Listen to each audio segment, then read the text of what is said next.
Pentakosta ketiga. Apa yang dimaksud dengan Pentakosta ketiga? 1.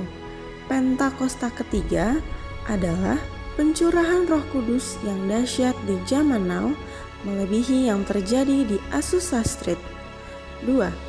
Pentakosta ketiga akan mengakibatkan penuaian jiwa yang terbesar dan yang terakhir sebelum Tuhan Yesus datang kembali. 3. Pentakosta ketiga akan membangkitkan generasi Yeremia, yaitu anak-anak muda yang dipenuhi Roh Kudus, cinta mati-matian kepada Tuhan Yesus, tidak kompromi terhadap dosa, dan akan bergerak untuk memenangkan jiwa. 4. Pentakosta ketiga lahir di Indonesia yang bergerak ke bangsa-bangsa. Gerakan ini dari timur ke barat dan akan kembali ke Yerusalem. 5. Pentakosta ketiga akan memberikan kuasa untuk menyelesaikan amanat agung Tuhan Yesus, dan setelah itu Tuhan Yesus datang kembali. Shalom semua. Di tahun integritas ini, kita perlu belajar untuk memiliki kemurnian atau kesucian hati. Di dalam Mazmur 24 ayat 4, salah satu pengertian integritas adalah bersih tangan dan murni hati, yang artinya tidak adanya motivasi yang salah di dalam orang tersebut, alias bersih. Dan jika kita ingin belajar tentang kemurnian atau kesucian hati, kita harus belajar dari ahlinya, yaitu Tuhan Yesus, the man of integrity. Ada ungkapan yang mengatakan, jika kita ingin belajar, belajarlah dari ahlinya. Artinya, kita harus totalitas dalam belajar dan belajar dari mereka yang tidak hanya menguasai teori, tetapi juga telah mempraktekkan dan menghidupi yang diajarkannya. Sehingga dapat dikatakan bahwa Yesus adalah guru agung dan teladan kita dalam hal kesucian hati. Mari kita belajar bersama beberapa teladan dari kehidupan Yesus mengenai kesucian hati. Yang pertama, Yesus tidak memiliki motivasi yang salah. Di dalam Matius 4 ayat 1-11, Yesus membuktikan dirinya bukan melalui kehebatan pelayanan, tetapi dari ketaatan, firman, dan perintah Tuhan saja. Setelah Yesus selesai berpuasa 40 hari, iblis mencoba Yesus dan melontarkan kata, "Jika engkau anak Allah," sebanyak 2 kali, di mana iblis seolah-olah menggoda Yesus untuk membuktikan dirinya sebagai anak Allah. Tetapi Yesus tidak berusaha membuktikan dirinya dengan mengikuti kehendak iblis, melainkan dengan menunjukkan ketaatannya kepada perintah Allah di dalam firman Tuhan. Mengikuti teladan Tuhan Yesus dalam hal kesucian hati, artinya kita tidak memiliki motivasi untuk membuktikan diri melalui kehebatan pelayanan kita, atau bahkan berusaha lebih menonjol dibandingkan Tuhan Yesus sendiri. Marilah kita menunjukkannya melalui ketaatan kita akan perintah dan kehendak Tuhan. Selain itu, di dalam Matius 9 ayat 35-36, dengan sangat jelas terlihat bahwa motivasi Tuhan Yesus dalam pelayanan adalah belas kasihan akan jiwa-jiwa yang lelah dan terlantar, seperti domba tanpa gembala. Jadi, apa motivasi pelayanan kita? Ingin terkenal, kekayaan, penghargaan, atau pengakuan dari orang lain? Mari kita cek motivasi pelayanan kita dengan kembali pada teladan Tuhan Yesus. Kita juga dapat belajar dalam Matius 10 ayat 7-8, di mana Yesus memperingatkan bahwa kamu telah memperolehnya dengan cuma-cuma. Karena itu, berikanlah pula dengan cuma-cuma. Murid-murid Yesus diperingatkan untuk tidak mencari keuntungan dari kuasa yang mereka miliki untuk mengadakan berbagai mujizat. Semuanya harus dilakukan cuma-cuma untuk menunjukkan sifat Injil Kerajaan, yaitu anugerah yang diberikan secara cuma-cuma. Kita tahu bahwa perbuatan baik Kristus untuk kita adalah cuma-cuma, sehingga seharusnya kita juga berbuat baik kepada orang lain dengan cuma-cuma. Selanjutnya, teladan Yesus yang kedua dalam hal kesucian hati adalah fakta bahwa Yesus tidak mencari pujian bagi diri sendiri. Salah satu bagian dari khotbah Tuhan Yesus di bukit dalam Matius 6 ayat 1-7, ia mengajarkan tentang hal memberi sedekah dan berdoa. Yesus mengingatkan supaya sedekah, doa, dan ibadah kita cukup Bapa kita di surga saja yang mengetahuinya. Ajaran Yesus ini sangat kontras dengan yang biasa dilakukan orang-orang munafik yang melakukan hal-hal tersebut supaya dilihat dan dipuji orang lain. Hal yang menarik juga dapat ditemukan dalam Matius 9 ayat 30-31. Saat Yesus berkata, "Jagalah supaya jangan seorang pun mengetahui hal ini." Di situ Yesus berpesan dengan sangat jelas kepada mereka yang telah disembuhkan untuk tidak mempromosikan dirinya. Tapi karena apa yang mereka alami menimbulkan sukacita dan rasa syukur yang berlimpah, seketika masyhurlah nama Tuhan Yesus di seluruh daerah itu. Hal ini mengingatkan kita bahwa promosi dan pujian tidak perlu dicari. Janganlah pelayanan yang kita lakukan adalah demi mengejar pujian dari mereka yang kita layani. Kita juga dapat belajar bahwa pengagungan dan penghormatan datangnya dari orang lain, bukan diri sendiri. Dalam Matius 17 ayat 9, Petrus, Yakobus, dan Yohanes menjadi saksi keistimewaan pribadi Yesus. Ketika Yesus dimuliakan, bahkan dikunjungi oleh Musa dan Elia. Yesus bisa saja menyuruh ketiganya memberitakan peristiwa tersebut kepada orang-orang Yahudi dan ahli Taurat sebagai legitimasi berita kerajaan Allah yang Yesus sampaikan sebelum ia wafat, sehingga dirinya dipuji dan memperkecil penolakan para ahli Taurat. Tetapi Yesus tidak melakukannya. Teladan Tuhan Yesus yang ketiga dalam hal mengampuni kesalahan dan dosa. Di dalam Alkitab, Tuhan Yesus mengajarkan tentang kasih, di mana salah satu implementasinya adalah dalam hal pengampunan. Matius 5 ayat 38-48 mengajarkan agar kita jangan melawan orang yang berbuat jahat kepada kita, serta memberikan lebih dari apa yang dituntut oleh orang lain. Mau memberikan pinjaman, bahkan mendoakan mereka yang menganiaya. Dengan jelas Yesus mengajarkan kita untuk mengampuni tanpa batas. Semua hal ini telah dijalani Tuhan Yesus dan menjadi praktek hidup bagi kita. Ia melalui segalanya, mulai dari vonis hukuman tanpa bukti, penghinaan dan aniaya, sampai pada puncaknya yaitu penyalipan. Namun walaupun demikian, kita tahu di dalam Lukas 23 ayat 34, Tuhan Yesus tetap berkata, "Ya Bapa, ampunilah mereka, sebab mereka tidak tahu apa yang mereka perbuat." Mengampuni kesalahan orang-orang yang bersalah kepada kita akan membuat kita senantiasa memelihara kesucian hati. Dan di tahun 2021 ini, marilah kita ikuti teladan Tuhan Yesus sebagai the man of integrity dalam hal kemurnian atau kesucian hati, dengan memiliki motivasi yang benar, tidak mencari pujian bagi diri sendiri, dan mengampuni orang yang bersalah kepada kita. Saudara, untuk penjelasan lebih lengkapnya dari tim teologi kami, jangan lupa buka link yang ada di atas atau scan QR Code yang tersedia. Salam integritas. Tuhan Yesus memberkati. Maranatha.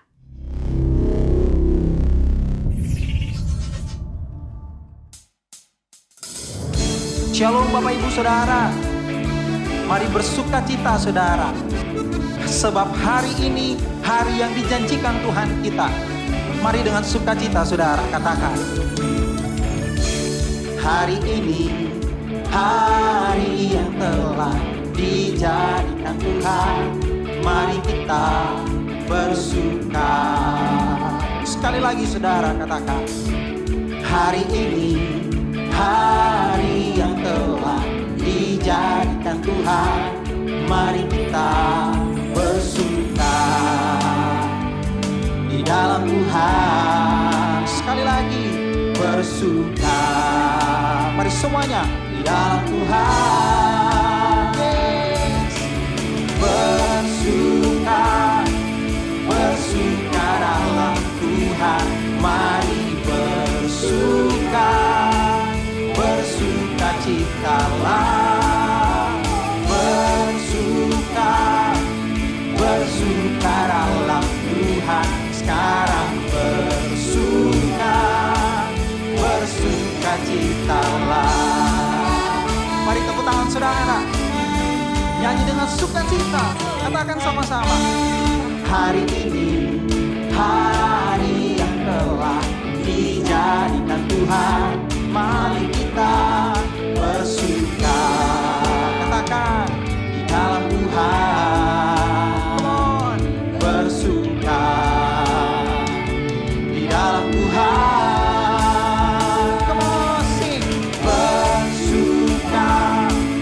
Bersuka dalam Tuhan, mari bersuka.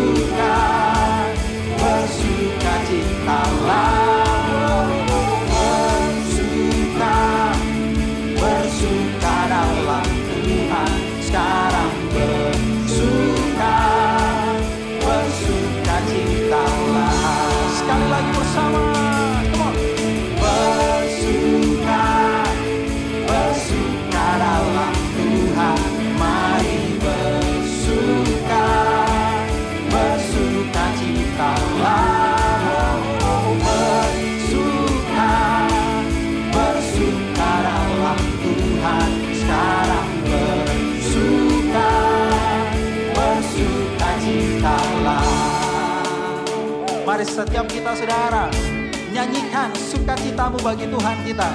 Sebab Dia baik hari ini sampai selama-lamanya saudara. Mari lebih lagi. Bersukaralah Tuhan, mari bersukacitalah. Bersukaralah Tuhan, sekarang bersukacitalah. Esok bersukacitalah. Lusa bersukacitalah.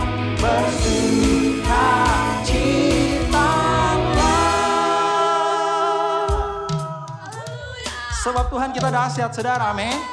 Mari saya undang setiap kita, laskar-laskar Kristus, kibarkan panji kemenangan saudara. Apapun yang terjadi, mari deklarasikan kemenangan kita saudara. Haleluya.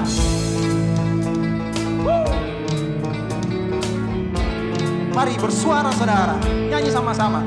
Hai bangkit pagi Yesus, pahlawan salibnya, anjungkan panji raja dan jangan menyerah. Amin. Terpuji nama Tuhan.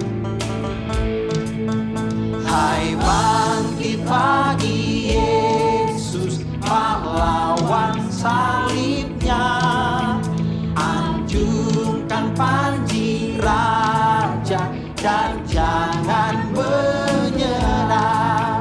Dengan semakin jaya Tuhanku ikutlah, sehingga tiap lawan berlutut menyembah.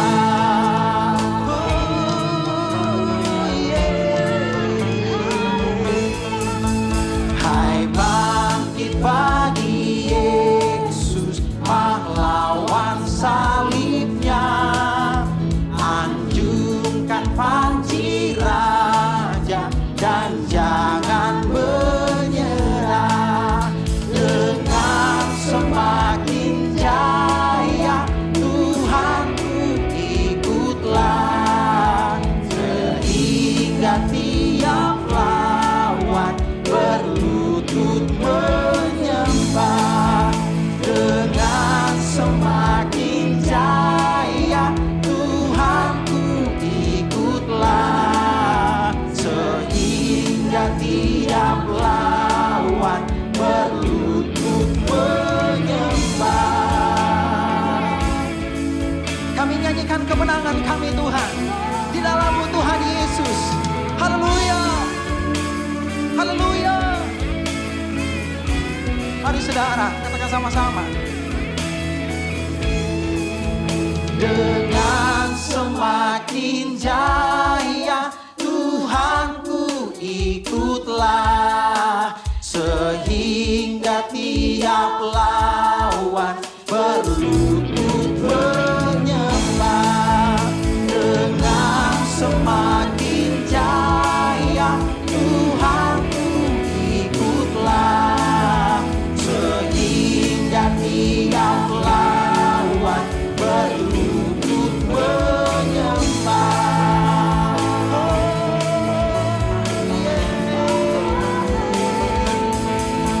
Hai bangkit pagi Yesus, tak lama masa karunia kan diganti, nyanyian pemenang, nyanyian pemenang, dan ku takkan menyerah.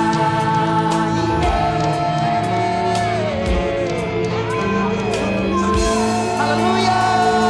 Terpuji nama Tuhan Yesus. Engkau dahsyat Tuhan.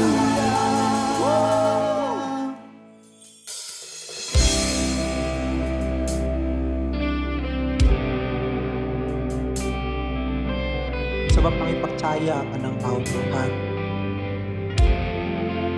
janji-Mu ya dan amin. Apapun keadaan kami mau berkata Engkau tetap baik. Terima kasih Tuhan.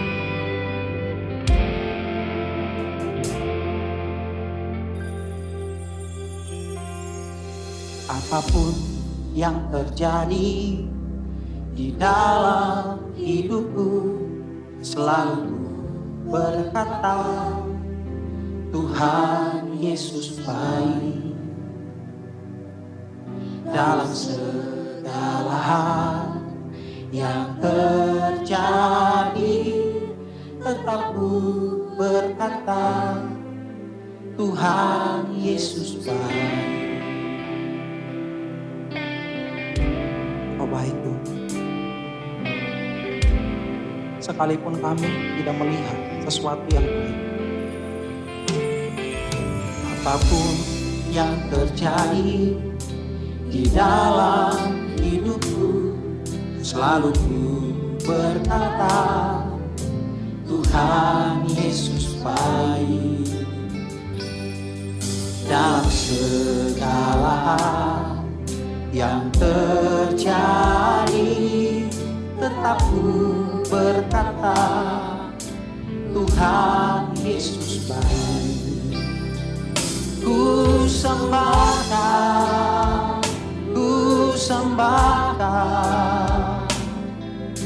tak dapat ku membalas kasih-Mu. Ku sembahkan, Kau Bapa. Ku rindu selalu menyenangkan-Mu. Ku sembahkan,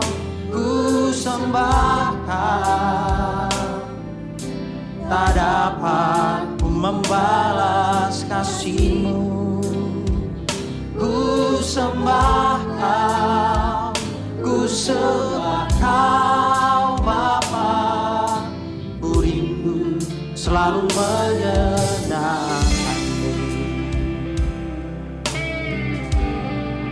Benar Tuhan Yesus, Engkau yang terbaik. Engkau yang terbaik Tuhan.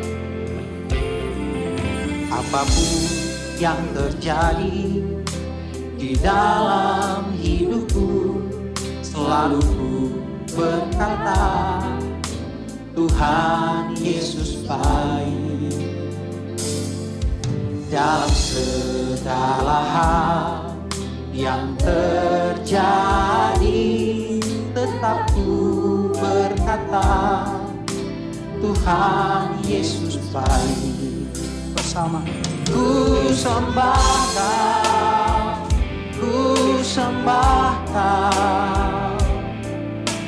tak dapat ku membalas kasih-Mu. Ku sembahkan, Bapa. Ku rindu selalu menyenangkan-Mu. Lebih lagi saudara, ku sembahkan, tak dapat ku membalas kasih-Mu. Ku sembahkan, Bapa. Ku rindu selalu menyenangkan-Mu. Oh.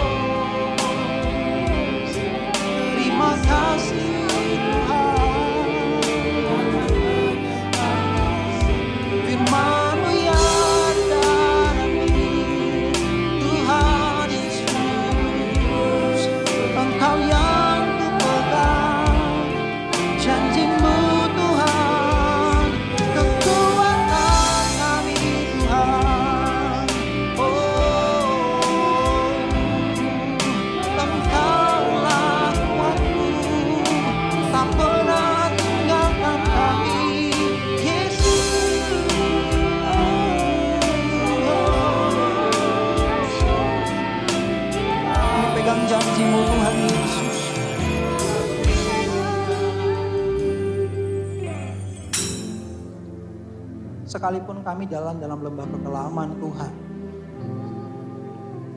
Firman-Mu menguatkan kami, Firman-Mu meneguhkan kami Tuhan. Engkau membaringkan kami di padang rumput yang hijau. Kami diberikan minum dari air yang tenang. Engkau sekali-kali tidak akan meninggalkan kami. Ku sembah Kau, ku sembah Kau. Tak dapat ku membalas kasih-Mu. Ku sembah Kau, ku sembah Kau Bapa. Ku rindu selalu menyenangkan-Mu. Ku sembah Kau, ku sembah Kau. Tak dapat ku membalas kasih-Mu. Ku sembah Kau, ku sembah Kau Bapa. Ku rindu selalu menyenangkan-Mu. Mari bersama.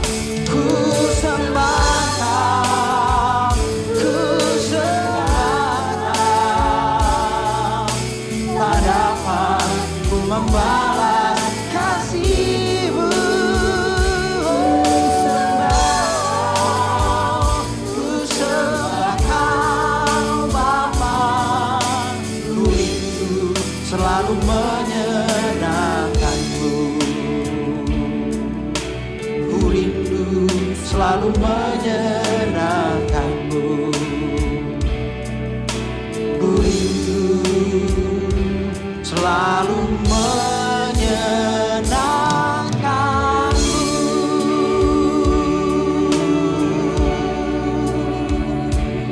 Oh Yesus, perisai bagi kami kekuatan hidup kami Tuhan, yang tak pernah tinggalkan kami. Sekalipun Tuhan kami menjauh, namun Engkau ada bagi kami. Oh Yesus,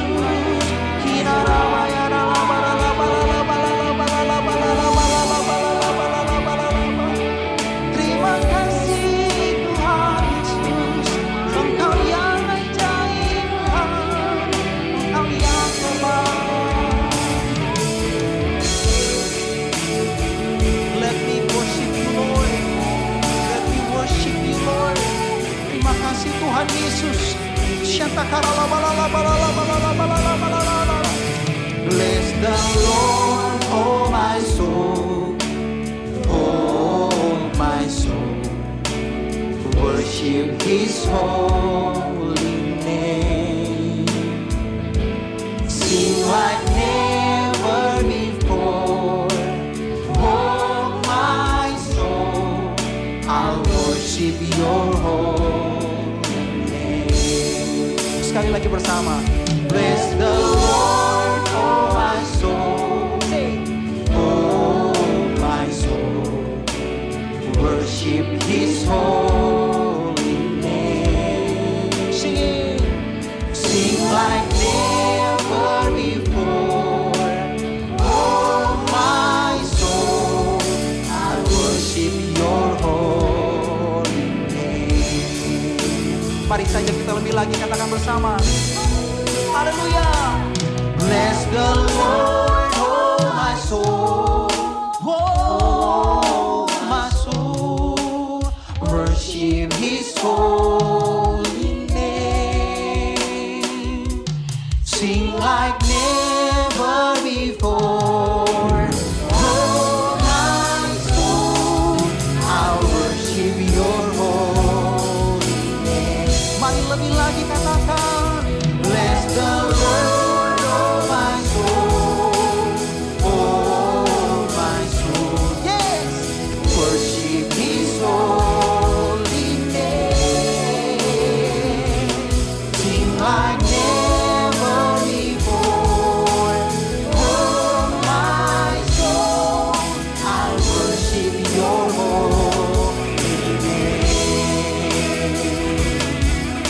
I worship your holy name. I worship your holy name.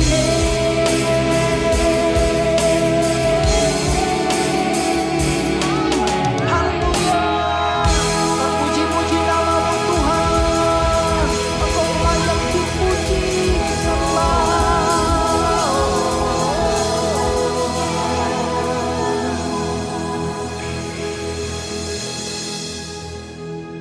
Shalom, saudara terkasih dalam Tuhan yang ada di Lewi Pondok Gede. Hari ini jumpa dengan saya Dieter Nicholas dalam ibadah online. Dan hari ini saya akan sharing tentang kunci kemenangan. Karena saya percaya bahwa hari-hari ini kita sedang menghadapi masa-masa yang sulit. Setiap kita tanpa terkecuali sedang menghadapi masa-masa yang sukar. Oleh sebab itu kita perlu kemenangan demi kemenangan untuk terjadi dalam kehidupan setiap kita. Saudaraku terkasih dalam Tuhan, sadar nggak saudara bahwa ketika saudara percaya kepada Tuhan Yesus dan menerima Dia sebagai Tuhan dan Raja dalam kehidupan saudara, sebenarnya Tuhan tidak pernah memberikan kepada kita atau menjanjikan kepada kita kapal pesiar. Tetapi yang Tuhan berikan kepada kita adalah kapal perang. Jadi saudara dan saya, kita sebenarnya hidup di dalam peperangan. Dan Alkitab mencatat bahwa lawan kita itu bukan darah dan daging, melainkan pemerintah, penguasa, penghulu-penghulu kegelapan, dan roh-roh jahat. Dan medan pertempurannya adalah sesuatu yang gak kelihatan, karena medan pertempurannya itu berada di dalam pikiran dan hati kita. Nah saudaraku terkasih dalam Tuhan, sebenarnya begini, semua kemenangan-kemenangan yang kita perlukan untuk apapun medan pertempurannya, untuk apapun yang saudara hadapi hari-hari ini, percayalah bahwa kemenangannya Tuhan sudah berikan semuanya buat kita. Jadi apapun persoalan saudara, apapun pergumulan saudara, satu hal yang perlu saudara tahu bahwa kemenangannya Tuhan sudah berikan kepada setiap kita. Jadi karya salib Kristus telah memberikan semua kemenangan-kemenangan yang kita perlukan dalam kehidupan. Percayalah saudara bahwa Yesus hanya mati satu kali dan kematiannya mengerjakan kemuliaan, mengerjakan kemenangan buat kehidupan saudara. Jadi seharusnya hari ini setiap saudara dan saya, kita orang-orang yang berjalan bersama dengan Tuhan, seharusnya adalah orang-orang yang hidup dalam kemenangan demi kemenangan dalam kehidupan setiap kita. Kemenangan itu pasti. Kekalahan itu pilihan. Artinya apa Bapak Ibu? Artinya begini, kalau hari ini Bapak dan Ibu saudara terkasih dalam Tuhan hidup di dalam kekalahan, itu sebenarnya bukan karena Tuhan. Kalau hari ini kita hidup di dalam sebuah kekalahan, kita hidup tergilas dengan masalah kita nggak bisa bangkit dengan masalah kita, itu bukan karena Tuhan, itu karena keputusan kita. Jadi secara de jure, kemenangan demi kemenangan Tuhan sudah berikan kepada kita. Nah pertanyaannya adalah, apa yang Tuhan sudah kerjakan itu, kemenangan-kemenangan itu bagaimana bisa terjadi secara de facto dalam kehidupan setiap kita. Nah hari ini saya akan memberikan beberapa kunci kemenangan dalam kehidupan saudara. Yang pertama, kalau Bapak Ibu saudara terkasih dalam Tuhan, kita ingin hidup berkemenangan, maka kita harus hidup dalam hadiratnya. Apa sih yang dimaksud dengan hidup di dalam hadiratnya? Artinya begini Bapak Ibu, artinya kita menyadari kehadiran Tuhan dalam kehidupan setiap kita. Inilah yang terjadi dengan kehidupan bangsa Israel. Hari itu bangsa Israel sedang hidup di dalam penjajahan, hidup di dalam perbudakan. Mereka hidup sangat gak enak Bapak Ibu. Kenapa? Bertahun-tahun mereka hidup dalam penjajahan, mereka diperbudak untuk mengerjakan sesuatu yang sebenarnya mereka gak ingin. Mereka hanya punya kewajiban tanpa memiliki hak. Waktu Tuhan keluarkan mereka dari tanah perbudakan ini, dari tanah Mesir, kemudian mereka melihat mujizat demi mujizat terjadi dalam kehidupan mereka. Bahkan mereka melihat laut Teberau terbelah menjadi dua. Mereka berjalan di tanah yang kering, di tengah-tengah laut Bapak Ibu. Dan setelah mereka melewati itu semua, mereka memasuki sebuah babak yang baru. Mereka masuk perjalanan di padang gurun. Saudaraku terkasih dalam Tuhan, Bapak Ibu, tahukah Bapak Ibu kalau ada tempat di dunia ini yang paling tidak enak, itu ada di mana? Yes, itu ada di padang gurun. Kenapa padang gurun gak enak? Karena begini, karena waktu siang panas banget, waktu malam dingin sekali. Saudaraku terkasih dalam Tuhan, tetapi yang luar biasa, waktu bangsa Israel mereka melewati padang gurun, mereka nggak pernah kepanasan sama sekali. Waktu malam mereka nggak pernah kedinginan sama sekali. Karena apa? Karena mereka disertai dengan tiang awan dan tiang api. Tiang awan dan tiang api menyertai kehidupan mereka sebagai bentuk kehadiran Tuhan dalam kehidupan setiap mereka. Saudaraku terkasih dalam Tuhan, bukankah dalam kehidupan ini kita perlu kehadiran Tuhan dalam kehidupan setiap kita? Di mana ada Tuhan yang selalu menaungi kehidupan kita, memberikan kekuatan kepada kita, memberikan penghiburan kepada kita. Percayalah saudara, tidak ada tempat yang paling aman di dalam dunia ini di luar dari hadirat Tuhan. Kalau saudara ingin berjalan, ya, saudara ingin berkemenangan di dalam Tuhan, maka tempat yang paling tepat untuk saudara berjalan adalah di dalam hadirat-Nya. Saudaraku terkasih dalam Tuhan, apakah tiang awan dan tiang api itu? Tiang awan dan tiang api itu adalah bentuk kehadiran Tuhan buat bangsa Israel. Bukan hanya sekedar untuk melindungi bangsa Israel, tetapi begini Bapak Ibu, tiang awan dan tiang api itu juga merupakan bentuk tuntunan Tuhan buat bangsa Israel. Karena mereka melewati padang gurun. Saudaraku terkasih dalam Tuhan, kalau Bapak Ibu saudara terkasih dalam Tuhan, saudara berjalan dari Jakarta, saudara mau pergi ke Jogja. Saudara bisa melewati jalan tol, kemudian di jalanan tol itu ada begitu banyak pelang-pelang. Tempat kalau saudara mau kemana-kemana, saudara tinggal mengikuti arahnya. Nah, hari itu mereka belum ada pelang-pelang tempat, belum ada pelang-pelang nama di mana bisa mengarahkan mereka untuk sampai ke tujuan mereka. Mereka juga belum punya GPS, Bapak Ibu. Tetapi yang luar biasa, kehidupan bangsa Israel ini mereka dituntun dengan tiang awan dan tiang api. Jadi kapan tiang awan itu berhenti, apa yang harus dilakukan oleh bangsa Israel? Mereka juga ikut berhenti.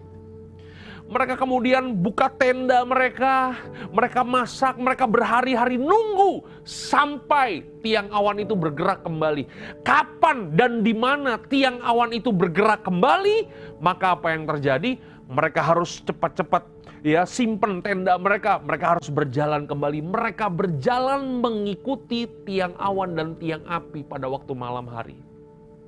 Saudaraku terkasih dalam Tuhan, bukankah dalam kehidupan ini kita perlu tuntunan Tuhan dalam kehidupan setiap kita? Dari hari ini saya sadar kenapa ada begitu banyak orang Kristen yang kalah dalam kehidupannya. Kenapa ada begitu banyak orang Kristen yang kemudian bisa salah dalam perjalanan kehidupannya. Mereka keluar dari rel kebenaran firman Tuhan. Kenapa mereka bisa melakukan hal-hal yang menurut saya itu seharusnya nggak mereka lakukan. Kenapa ada begitu banyak orang Kristen yang tergilas dengan masalah mereka? Mungkin karena mereka tidak hidup berdasarkan tuntunan Tuhan. Di mana saudara kehilangan tuntunan Tuhan dalam kehidupan saudara, maka saudara akan kehilangan tempat yang paling aman untuk saudara bernaung. Hari ini saudara, hiduplah dituntun dengan Tuhan. Dan ini yang luar biasa dari perjanjian baru. Kalau kita mempelajari Alkitab kita, ada perbedaan antara Allah perjanjian lama dengan Allah yang ada dalam perjanjian baru. Perbedaannya di mana? Perbedaannya adalah begini, bentuk kehadiran Allah di dalam perjanjian lama itu bisa kita lihat dengan mata kita, Tiang awan dan tiang api kita bisa lihat, itu bentuk kehadiran Tuhan. Kita lihat ada tabernakel, kita bisa tahu di situ ada kehadiran Tuhan. Jadi bentuk kehadiran Tuhan itu bisa kita lihat, bisa kita rasakan, bisa kita lihat dengan kasat mata kita. Tapi yang luar biasa dari perjanjian baru adalah begini, bahwa Tuhan yang besar itu, Tuhan yang luar biasa itu, Dia memutuskan untuk tinggal dalam kehidupan setiap kita. Makanya Tuhan yang ada dalam perjanjian baru itu sebenarnya nggak ada di atas kita, nggak ada di samping kita. Tuhan itu berdiam di dalam kehidupan setiap kita. Alkitab katakan apa? Dalam Kolose 1 ayat yang ke-25, demikianlah firman Tuhan. Ya, ini surat Paulus kepada jemaat di Kolose. Aku telah menjadi pelayan jemaat itu sesuai dengan tugas yang dipercayakan Allah kepadaku untuk meneruskan firman-Nya dengan sepenuhnya kepada kamu. Jadi Paulus ingin meneruskan firman yang sepenuhnya. Jadi kalau ada firman yang sepenuhnya berarti ada firman yang cuman setengah-setengah. Nah, yang Paulus sodorkan kepada jemaat di Kolose adalah firman yang sepenuhnya. Nah, apakah firman yang sepenuhnya itu? Ayat yang ke-26 katakan begini. Yaitu rahasia yang tersembunyi dari abad ke abad dan dari turunan ke turunan, tetapi yang sekarang dinyatakan kepada orang-orang kudusnya. Jadi ini adalah rahasia yang hanya diberikan kepada mereka yang tinggal di zaman perjanjian baru, yaitu saudara dan saya. Nah, apakah rahasianya itu? Kolose 1 ayat yang ke-27 katakan seperti ini Bapak Ibu, demikianlah firman Tuhan. Kepada mereka Allah mau memberitahukan betapa kaya dan mulianya rahasia itu di antara bangsa-bangsa lain, yaitu Kristus ada di tengah-tengah kamu, Kristus yang adalah pengharapan akan kemuliaan. Jadi kalau kita mempelajari Alkitab dalam terjemahan bahasa Indonesia, nggak terlalu tajam pengertiannya. Tapi kalau kita mempelajari Alkitab dalam teks bahasa Inggris, dengan tajam di situ dikatakan, Christ in you, the hope of glory. Jadi Kristus itu berdiam di dalam kehidupan setiap kita. Jadi begini Bapak Ibu, bagaimana caranya kita bisa berkemenangan dalam kehidupan kita? Seharusnya hidup kita dituntun bukan dengan situasi dan kondisi yang ada di luar kita. Seharusnya kehidupan kita dituntun dari Tuhan yang ada dalam kehidupan setiap kita. Makanya begini, ketika masalah hadir dalam kehidupan kita, ketika problema hadir, badai hadir bertubi-tubi dalam kehidupan setiap kita, seharusnya begini, kita bukan hidup berdasarkan situasi dan kondisi, tetapi kita seharusnya hidup berdasarkan Tuhan yang menuntun kita dari dalam. Nah, sadar nggak saudara bahwa ada Tuhan yang luar biasa di dalam kehidupan saudara? Kalau hari ini saudara nggak pernah menyadari ada Tuhan yang luar biasa dalam kehidupan saudara, nggak heran kenapa seringkali kita kalah, kenapa seringkali kita tergilas. Saya kasih contoh Bapak Ibu, oke? Mana lebih mudah, membenci atau mengasihi? Kalau Bapak Ibu menjawab membenci lebih gampang, agak mengenaskan, iya kan? Karena begini, ketika saya bertanya kepada orang di luar sana yang tidak percaya kepada Yesus, yang gak punya Tuhan dalam kehidupannya, saya bertanya begini kepada mereka, lebih gampang mana, membenci atau mengasihi? Dan kalau mereka menjawab membenci lebih gampang, saya memakluminya. Kenapa? Karena gak ada Tuhan dalam kehidupan mereka. Tapi kalau saya bertanya kepada saudara lebih gampang mana, membenci atau mengasihi, dan saudara juga menjawab membenci lebih gampang, pertanyaannya, di mana Tuhan dalam kehidupan saudara? Tuhan gak ada di luar saudara, Tuhan gak ada di atas saudara. Dia berdiam, dia memutuskan ada di dalam kehidupan saudara. Kalau Tuhan yang luar biasa itu ada di dalam kehidupan saudara, seharusnya manifestasi yang keluar dari dalam kehidupan saudara bukan membenci tetapi mengasihi. Karena apa? Karena kasihnya ada di dalam saudara. Itu dia tuh. Sadar gak saudara bahwa begini, Tuhan ada di dalam kehidupan saudara, hadiratnya ada di dalam kehidupan saudara. Oke, saya tanya sekali lagi, oke, lebih gampang mana, hidup kudus atau jatuh dalam dosa? Saya percaya jawaban saudara pasti udah lebih cerdas. Hidup kudus pasti jauh lebih gampang. Pertanyaan saya, kenapa hidup kudus jauh lebih gampang? Karena ada Tuhan di dalam kehidupan setiap kita.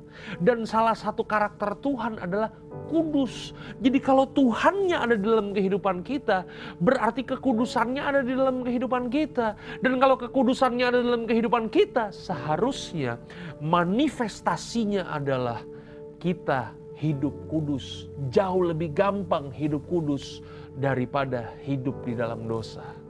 Saudaraku terkasih dalam Tuhan, hiduplah dengan hadirat-Nya. Jangan pernah lepaskan Tuhan dalam kehidupan saudara. Yang kedua, kalau saudara mau berkemenangan dalam kehidupan ini, yang kedua adalah saudara harus belajar melakukan apa yang menjadi kehendak-Nya. Saya percaya Bapak Ibu bahwa tidak ada satupun di antara kita yang lahir ke dalam dunia ini karena kebetulan. Saya percaya bahwa setiap kita, siapapun saudara, bahwa saudara ada hari ini, saudara lahir dalam dunia ini, ada di muka bumi ini karena kehendak Tuhan. Mungkin ada di antara saudara yang satu dua di antara saudara yang berkata, Pak Pendeta, saya ini lahir tidak diinginkan. Saya lahir karena kecelakaan. Saudaraku terkasih dalam Tuhan, saya tidak peduli bagaimana masa lalu kehidupan saudara. Saya nggak peduli asal-usul kehidupan saudara. Tapi yang saya yakini adalah ketika saudara ada di muka bumi ini, saudara terlahir ke muka bumi ini, saudara ada karena kehendak Tuhan, bukan karena kebetulan. Nah, kalau saudara ada di muka bumi ini karena kehendak Tuhan, seharusnya saudara hidup juga untuk melakukan kehendak Tuhan.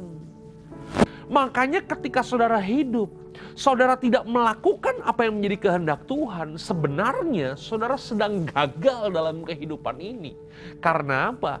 Karena begini, saudara hidup aja untuk kehendak Tuhan. Saudara ada di muka bumi ini aja karena kehendak Tuhan.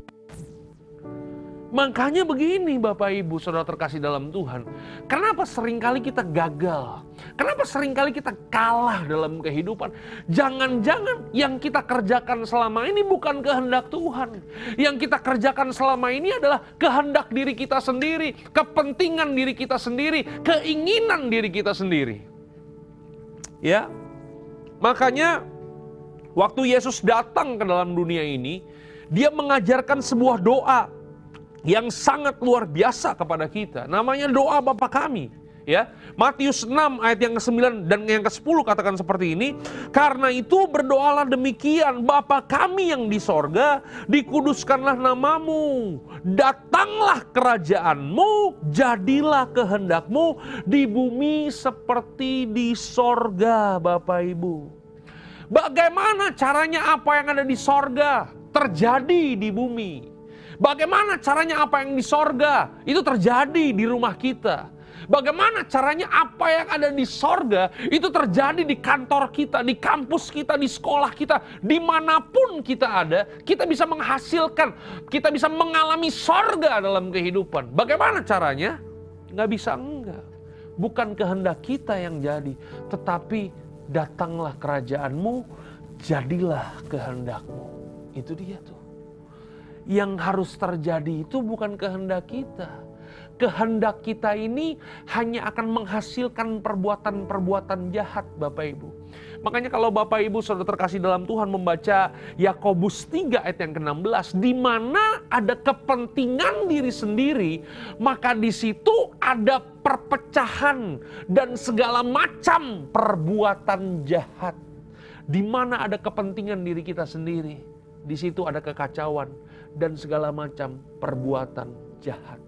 Tetapi kalau hari ini kita melakukan apa yang menjadi kehendak Tuhan, maka begini, apa yang ada di sorga itu bisa kita alami dalam kehidupan kita. Apa yang ada di sorga bisa kita alami di rumah kita, dimanapun kita ada, kita bisa mengalami sorga. Bagaimana dengan kehidupan doa Bapak Ibu? Ketika kita berdoa, apa yang kita panjatkan? Ketika kita berdoa, apa sih yang kita sebutkan? Biasanya kan begini kan, doa-doa kita hanya kita isi dengan semua daftar, semua list yang kita tuliskan, daftar keinginan-keinginan kita yang kita tuliskan, kita jabarkan dan kita doakan, kita sodorkan kepada Tuhan supaya begini, Tuhan kerjakan buat saya. Saudaraku terkasih dalam Tuhan, makanya begini, kenapa seringkali doa kita bukan menjadi doa-doa yang berkuasa? Karena apa? Karena yang kita doakan hanya untuk kepentingan diri kita sendiri. Alkitab katakan apa dalam Yakobus 5 ayat yang ke-16? Karena itu hendaklah kamu saling mengaku dosamu dan saling mendoakan supaya kamu sembuh. Perhatikan baik, doa orang yang benar bila dengan yakin didoakan akan sangat besar kuasanya. Saudaraku terkasih dalam Tuhan, saudara mau apa yang saudara doakan besar kuasanya. Bagaimana caranya kita bisa melihat kuasa dari doa-doa kita? Ayat yang ke-17, Alkitab katakan begini, Elia adalah manusia biasa sama seperti kita, dan ia telah sungguh-sungguh berdoa supaya hujan jangan turun, dan hujan pun tidak turun di bumi selama 3 tahun dan 6 bulan. Lalu ia berdoa pula untuk langit menurunkan hujan dan bumi pun mengeluarkan buahnya. Alkitab memberikan contoh kepada kita bahwa doa yang berkuasa itu seperti Elia. Kenapa Elia memiliki kuasa atas doanya? Ketika dia berdoa, Tuhan jangan turunkan hujan, hujan gak turun. Waktu Elia berdoa, Tuhan turunkan hujan, maka hujan pun turun. Kenapa doanya Elia berkuasa? Karena begini, karena yang Elia doakan adalah kehendak Tuhan. Makanya begini, kalau hari ini kita ingin hidup berkemenangan, maka gak bisa enggak. Yang harus kita kerjakan, yang harus kita doakan, bukan kepentingan diri kita sendiri, tetapi hiduplah untuk melakukan kehendak Tuhan. Tuhan Yesus memberkati saudara. Selamat berkemenangan dalam kehidupan. God bless you.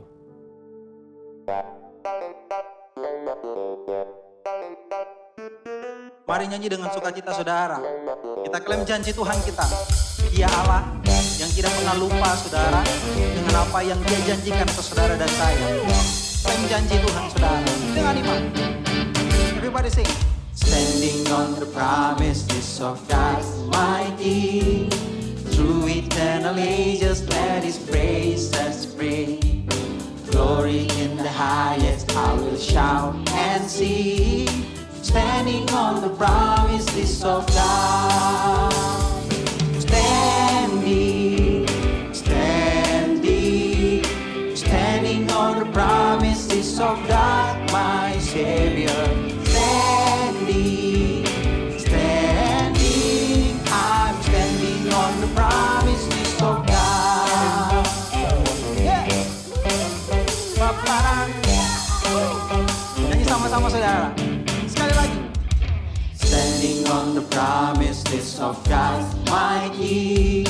Through eternal ages, let His praises ring. Glory in the highest, I will shout and sing. Standing on the promises of God. Everybody sing. Standing, standing, standing on the promises of God, my Savior. Standing, standing, I'm standing on the promises of God. Standing, standing, standing on the promises of God, my Savior. Standing, standing, I'm standing on the promises of God.